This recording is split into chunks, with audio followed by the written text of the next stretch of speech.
복음으로 살아나고 복음으로 살아가다. 살아가는 교회 가족 여러분 반갑습니다. 바이블로그입니다.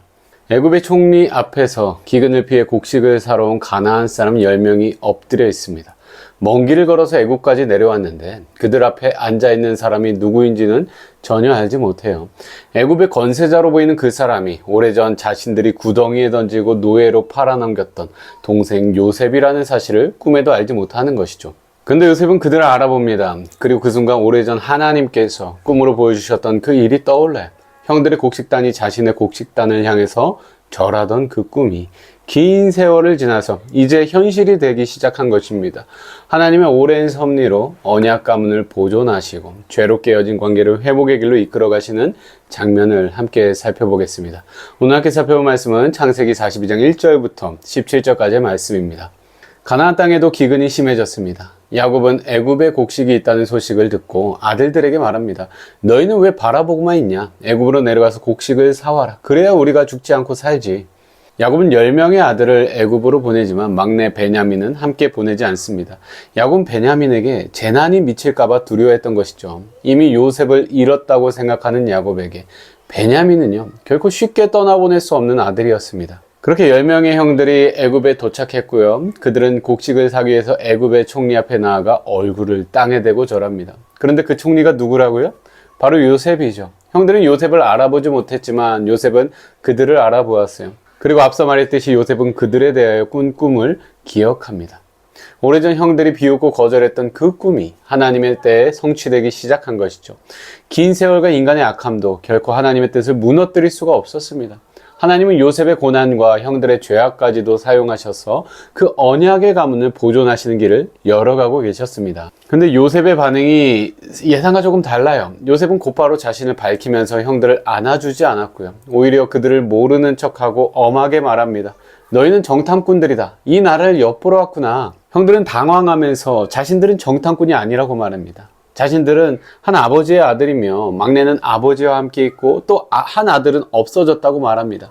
그들이 말한 없어진 아들이 누구죠? 바로 눈앞에 있는 요셉이었습니다. 그러자 요셉은 계속해서 그들을 시험합니다. 그들이 정말로 정직한 사람들인지, 막내 베냐민에 대해 어떻게 말하는지, 아버지 야곱의 집이 지금 어떤 상태인지를 드러내는 것이죠. 그리고 그들을 사흘 동안 감옥에 가둡니다. 형들은요, 오래전에 요셉에게 씻을 수 없는 큰 죄를 지었습니다. 그들은 동생의 울부짖음을 외면했고요. 아버지를 속였고요. 그 죄를 오랫동안 덮어준 채 살아왔습니다. 그러나 하나님께서는 그 죄를 그냥 묻어두지 않으시죠. 요셉과의 재회를 통해서 형들이 자신들의 과거를 직면하게 하십니다. 죄가 드러나는 것은 고통스러운 일입니다. 그러나 하나님께서는 백성들의 죄를 드러내실 때 그것은 회개와 회복으로 이끄시기 위함입니다.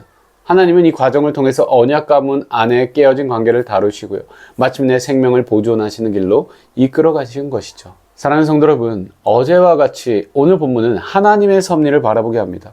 요셉의 형들은요, 곡식을 사려고 애굽에 왔을 뿐인데 하나님은 그 걸음 가운데 오래전 감추어두었던 그 죄를 드러내게 하시고 깨어진 관계를 회복할 길을 준비하고 계셨습니다. 그러니까 그들의 방문은요, 하나님의 손이 언약 가문을 회복하고 보존하시는 과정이었던 것이죠. 우리의 삶도 그렇습니다.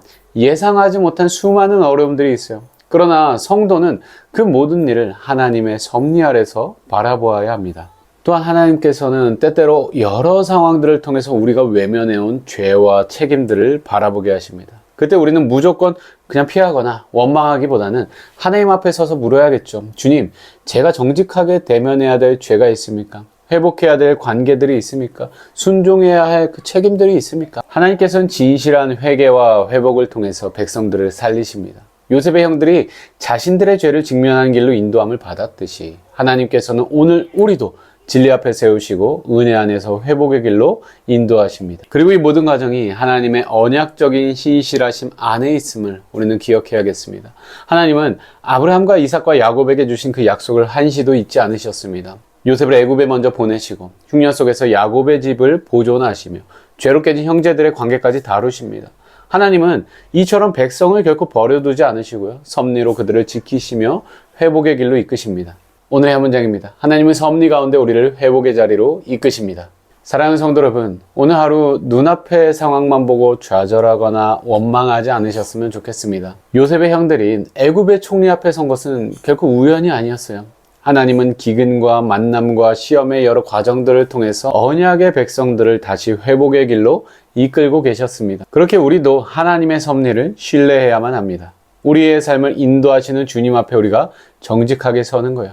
그리고 내가 돌이켜야 될 마음은 없는지, 내가 감당해야만 하는 책임들은 없는지, 회복되어야 될 그런 관계들은 없는지 한번 돌아보았으면 좋겠습니다. 하나님께서는 결코 백성들을 버려두지 않으십니다. 우리를 진리 앞에 세우시고 은혜 안에서 우리의 삶을 회복의 길로 이끄시는 분이십니다. 오늘도 그 하나님의 신실하심을 신뢰하고 주님 앞에 정직하게 서는 하루가 되길 주님의 이름으로 축복합니다. 살아가는 교회 가족 여러분, 오늘도 복음으로 살아갑시다.